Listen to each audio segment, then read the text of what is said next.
Hello and welcome to Maths with Jacob. This lesson will focus on Tricky Maths Part 28.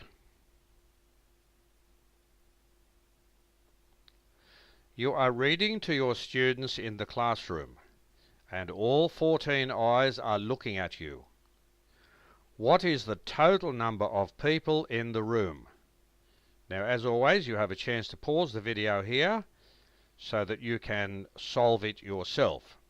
I'm going to move on to the next slide now so we can discuss the solution, and here is your chance to pause the video if you wish to do so.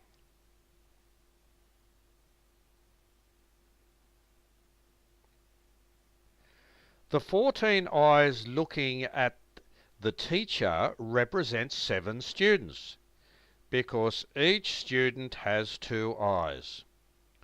We also have the teacher in the room.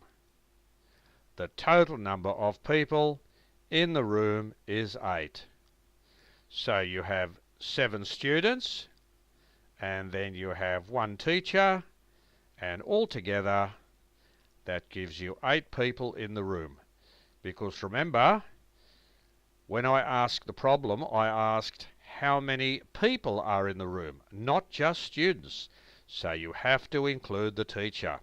So I hope you enjoyed that video, and I'm pretty confident you would have been able to solve it.